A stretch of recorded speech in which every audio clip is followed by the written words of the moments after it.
Hello friends, video చూసే ముందు like చేయండి, సబ్స్క్రైబ్ చేయండి. అది కాకినాడ జిల్లాలోని సామర్లకోట మండలంలోని సీతారామ నగర్ అనే కాలనీ. ఈ కాలనీలో ధనుప్రసాద్, మాధురి అనే దంపతులు నివాసం ఉంటున్నారు. వీరికి 2 కుమార్తెలు ఉన్నారు. మొదటి కుమార్తె పేరు పుష్పకుమారి. ఈమె వయసు 8 సంవత్సరాలు. ఈమె స్థానికంగా ఉండే స్కూల్లో 4వ తరగతి చదువుతోంది. రెండో కుమార్తె పేరు జెస్సీ. ఈమె వయసు 6 సంవత్సరాలు. ఈమె కూడా స్థానికంగా ఉండే స్కూల్లో 1వ తరగతి చదువుతోంది. ధనుప్రసాద్ స్థానికంగా ఉండే ఓ కంపెనీలో డ్రైవర్గా పనిచేస్తున్నాడు. ఇతను ఎక్కువగా నైట్ షిఫ్టులు చేస్తూ ఉంటాడు. అది ఆగస్టు 2 శనివారం 2025. ఆ రోజు ధనుప్రసాద్ తాటికాయలను ఇంటికి తెచ్చాడు. అందులోని తాటి ముంజలను అందరూ తిన్నారు. రాత్రి అయ్యింది. నేను నైట్ షిఫ్ట్కి వెళ్తున్నాను, ఉదయాన్నే ఇంటికి వస్తాను అని భార్య మాధురికి చెప్పి కంపెనీలోని పనికి వెళ్ళాడు. ఆగస్టు 3వ తారీఖు ఆదివారం ఉదయం ఇంటికి వచ్చాడు. ముందు డోర్ ఇంకా తెరవలేదు. ఇంకా నిద్ర లేవలేదు అని అనుకొని తలుపు తట్టాడు. ఎన్నిసార్లు పిలిచినా రెస్పాన్స్ లేకపోవడంతో ధనుప్రసాద్ ఆందోళన చెందాడు. పక్కింటి వారి దగ్గరికి వెళ్ళి విషయం చెప్పి వారిని పిలిచాడు. వారు అక్కడికి వచ్చి ఎంత పిలిచినా మాధురి పలకకపోవడంతో ఇక లాభం లేదనుకొని అందరూ కలిసి తలుపు పగలగొట్టి లోనకి వెళ్ళి చూడగా అందరికీ గుండె ఆగినంత పని అయ్యింది. మాధురి 2 కూతుర్లు రక్తపు మడుగులో పడి ఉన్నారు. అందరి తలల మీద కామన్గా ఏదో బలమైన వస్తువుతో కొట్టినట్లుగా ఉంది. మొదటి కుమార్తె మెడ విరిచి ఉంది. రెండో కుమార్తె ఛాతీ మీద కాలితో తొక్కిన ఆనవాళ్లు ఉన్నాయి. డెడ్ బాడీలను చూసి ధనుప్రసాద్ బిగ్గరగా రోదించాడు. అతని రోదన చూసి ఇరుగు పొరుగు వారు బాధపడ్డారు. వెనక వైపు తలుపు తెరవబడి ఉండడం అందరూ గమనించారు. అంటే హంతకుడు వెనక నుండి వెళ్ళి ఇదంతా చేశాడు అని అనుకున్నారు. మాధురి 2 సెల్ ఫోన్స్, ఆమె మెడలోని నెక్లెస్, ఆమె బంగారు ఆభరణాలు కనిపించడం లేదు. అంటే ఎవరో దొంగ లోపలికి ప్రవేశించి బంగారు నగల కోసం చంపి వెళ్ళాడని ప్రాథమికంగా నిర్ధారించుకున్నారు. ఇరుగు పొరుగు వారు పోలీసులకు ఫోన్ చేయగా వారు అక్కడికి చేరుకొని సంఘటనా స్థలాన్ని పరిశీలించారు. డాగ్ స్క్వాడ్, క్లూస్ టీం అక్కడికి చేరుకొని పరిశీలించసాగారు. బంగారు ఆభరణాలు, సెల్ ఫోన్స్ పోయాయని ధనుప్రసాద్ చెప్పడంతో పోలీసులు కూడా దొంగతనం జరిగి ఉండొచ్చేమో అని అనుకున్నారు. మాధురి పిల్లల మృతదేహాలను పోస్టుమార్టం కోసం ప్రభుత్వ ఆసుపత్రికి తరలించారు. ధనుప్రసాద్ మీద కూడా పోలీసులకు కాస్త అనుమానం కలిగింది.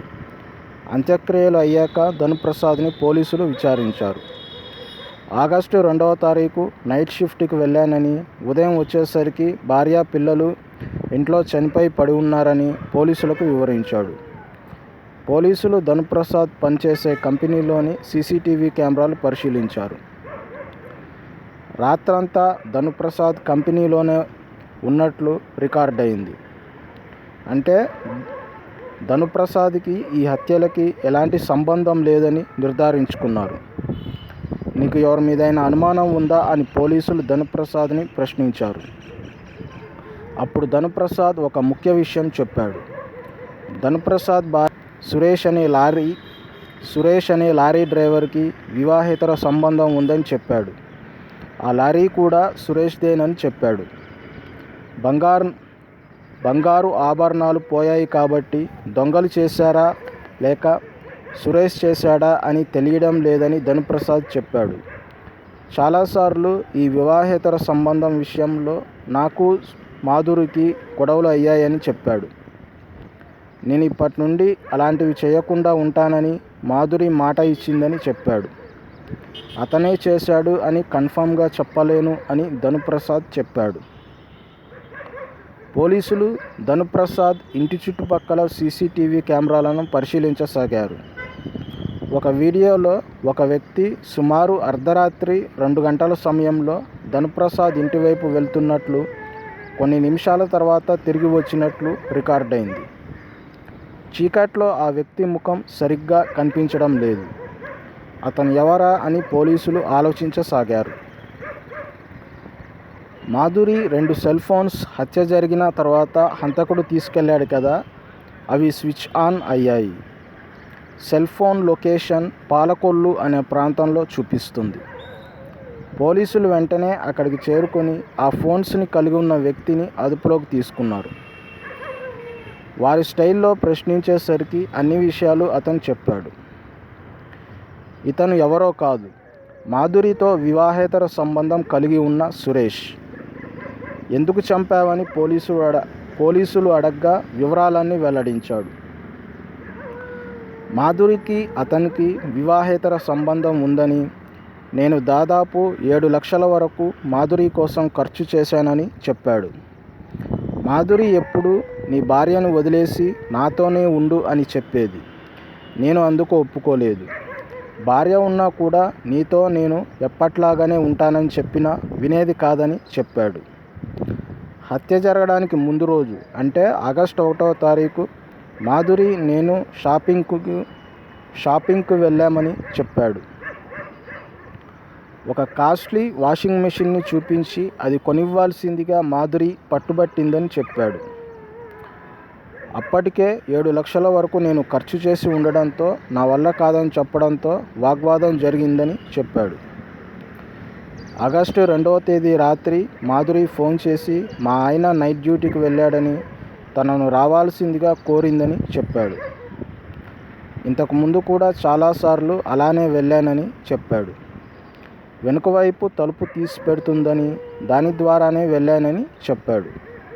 వెళ్ళిన తర్వాత మళ్ళీ మా మధ్య వాగ్వాదం జరిగిందని చెప్పాడు. వాషింగ్ మెషిన్ విషయంలో మళ్ళీ గొడవ అయిందని, విచక్షణ కోల్పోయిన నేను మూలకి ఉన్న లావుగా ఉన్న కర్రతో మాధురి తలపై చాలాసార్లు కొట్టడంతో ఆమె మరణించిందని చెప్పాడు. ఆ అలికిడికి పిల్లలు లేచి చూసేసరికి వాళ్ళు ఎక్కడ చెప్తారేమోనని వాళ్ళను కూడా కర్రతో తల మీద కొట్టి చంపానని పేర్కొన్నాడు. ఇదంతా దొంగల పనిలా కనిపించాలని మాధురి బంగారు ఆభరణాలు, సెల్ ఫోన్స్ తీసుకెళ్లానని చెప్పాడు. సురేష్ని పోలీసులు కోర్టులో హాజరుపరిచి రిమాండ్కు తరలించారు. ఈ వీడియోపై మీ అభిప్రాయాలను కామెంట్ ద్వారా తెలియజేయండి. ఛానల్ను సబ్స్క్రైబ్ చేసుకోండి. తర్వాత వీడియోలో మళ్ళీ కలుద్దాం.